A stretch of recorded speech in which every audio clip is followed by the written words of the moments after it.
So magandang araw po sa inyo lahat mga ka-BJ at welcome po to my new vlog. So ayun po mga ka-BJ at nagpunta po ako dyan sa Baler, naglibot-libot po ako dyan and then ayan pinuntahan ko po yung gilid-gilid na yun, tinitingnan ko po parang so ayun po at habang lumalapit po ako mga ka-BJ so nakikita ko po parang plaza ka ako ito. And then nung paglapit ko po ng paglapit dyan, yun po nakikita ko po yung estatwa ni former President Manuel Quezon mga ka-BJ. Kasi taga dito po sila mga ka-BJ. So and then naglibot din po tayo rito. At dito po nakita po natin itong bahay niya. Ayan po mga ka-BJ, bahay po ito nung nanay niya.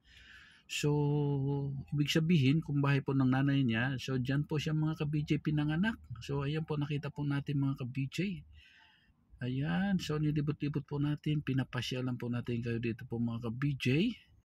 So yan po mga ka-BJ, nung pagyari ko po dyan sa bahay, nagpunta po ako dyan, naglibot-libot po ako dyan sa beach, sa Sabang Beach. So ayan po mga ka-BJ, andito na po tayo sa Sabang Beach. So medyo maano lang po siya mga ka-BJ, medyo hindi po kagandahan po ang panahon. So habang naglalakad-lakad po tayo mga ka-BJ at umuulan. Medyo umambon-ambon po kunti mga ka-BJ. So nakita naman po ninyo itsura yan. Laki ng alon. So nakita po ninyo yung bundok mga ka-BJ. Talagang napapalibutan po ng ulan. At saka ayan nakita ninyo. Yan po yung mga 6-6 to move into first. So, ayan, Red, you have priority. So habang naglakad-lakad po tayo mga ka-BJ, so ito po nakita po natin ito mga ka-BJ. Ayan oh. Ayan.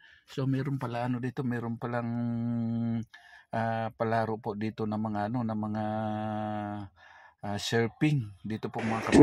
12 minutes. So mga ka-BJ, dinig niyo siguro ang hiyaw ng ano kanina 12 minutes. So ibig sabihin at marami po sila dito mga ka-BJ at may competition po dito mga ka-BJ. Ayan no, at nagulat po tayo.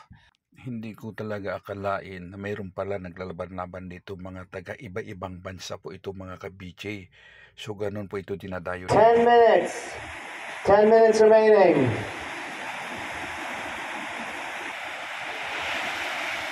9 minutes. 9 minutes. And it's going to be Red using his priority. RJ Lopez of the famous Lopez surfing family from La Union. In this competition, we've seen his sisters, Ashley Lopez and Mara Lopez, as they are a dominating force in the longboarding division. So mga ka-BJ, sa nakita po natin mga ka-BJ, marami pala sila. Hindi lang pala mga Pilipino din pati pala mga ibang lahi po andito po sila mga ka-BJ. So tingnan niyo po ang dami nila mga ka-BJ.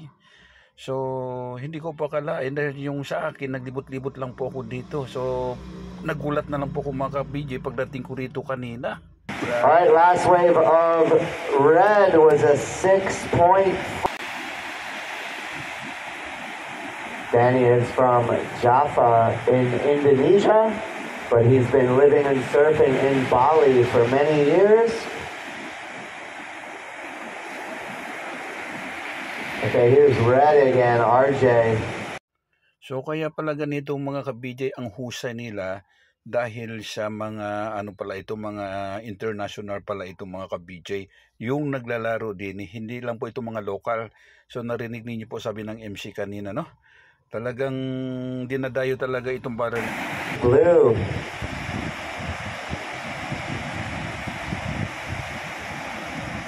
Alright, getting back into the open face. Fading back into the pocket, staying where the power is, using the entire length of his board.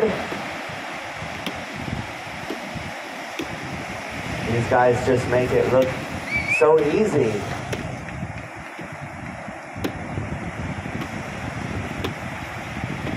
As Danny brings it right into the beach. There he goes. He's happy with that one. So we'll wait for the judges to decide. So mga ka-BJ nakita po ninyo yung naka-blue. Tuwan-tuwa po. Bumalik kagad kumbaga sa nakarating sa finishing line po mga ka-BJ. So ano sila? At marami po sila naglalaban-laban. So ere po, nakita natin po sa gilid natin, mga waiting din po ito po mga ka-BJ.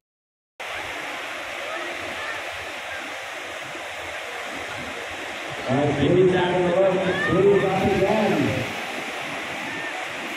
Big set way. Boys is out in front of them. Blue manages to hold on. Find some open space again. Let's see what he can use it for. 1 minute, 30 seconds.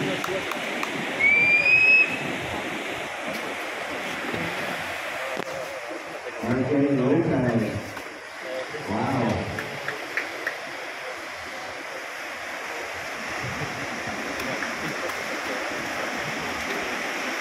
I think this one is going to come right down to the wire.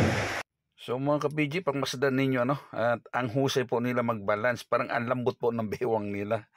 So siguro mas maganda siguro ang laro nila pagka mas malaki yung alon kasi pag mas malaki mas maganda po yung takbo nila, mabilis. Mas maganda siguro pagka balancing nila sa katawan nila. Kahit ganito kalit ng alon po, kayang-kaya nila. So mga ka-BJ, and then umakyat po tayo sa taas. So ito po, tingnan na natin po yung hotel nila. Ayan po yung hotel po nila dito mga ka-BJ. So may swimming pool pa rin. And then nakita ninyo po yung mga tao na So ibig sabihin po mga ka-BJ, 30 seconds na lang, patapos na po yung mga ka-BJ. So naririnig naman po natin ang hiyaw ng MC, ang hiyaw niya na 30 seconds remaining na lang. So alam naman po natin ito, malalaman na po natin ito kung sino po ang mananalo dyan. So hindi pa po ito champion hindi pa.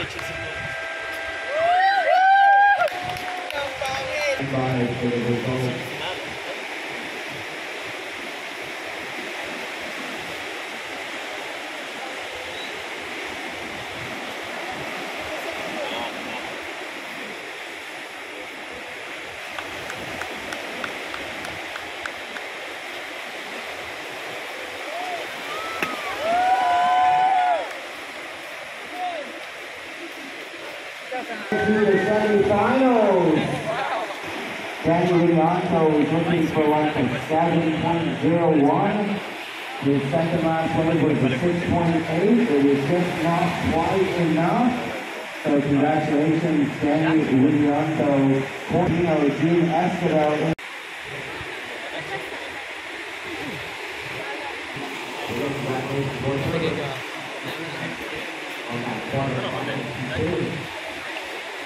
So ibig sabihin po mga ka-BJ, nakita natin yung nagpapakalakpakan po kanina, yung maraming mga tao doon sa gilid ng kanina. So yun po ang nanalo itong sa araw na ito. Taga dito rin po yung mga ka-BJ. So yun. So halip po kayong mga ka-BJ. Tingnan natin po doon. Andun po in-interview po siya mga ka-BJ. So ulitin po natin. Tingnan niyo po yung ganda ng nila. Ang ganda po ng paligid ng hotel nila mga ka-BJ. So ayan na po siya mga ka-BJ. Ayan na po siya, na in-interview na po siya. Siya po ang nanalo ngayon. So, ibig sabihin, pasok na siguro yun sa semifinal. So, ibig sabihin, talaga mahusay rin ito. Mahusay na tao dito. Pilipino po ito mga ka-BJ. Pilipino po yan, kababayan po natin yan. Tingnan ninyo. Ang nag-interview po sa kanya dyan mga ka-BJ, international na media po yan. Hindi po yan local. So, English speaking po yung babae na yan. So, ayan yung kalaban niya kanina po mga ka-BJ, yun po yung naka-blue, yung nakita natin kanina yung pagdating niya kako sa finishing line, nagmamadali kaagad, takbo rin siya kaagad doon sa lot. Yun po ang kalaban niya. So yung mga iba kanina doon, yung marami doon, yun po talaga mga wala na rin po pag-asa siguro yung papasok sa itong araw na ito. So ito, siya po ang nanalo.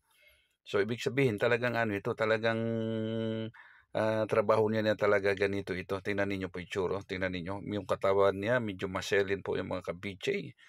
So, thank you so much po sa inyo lahat.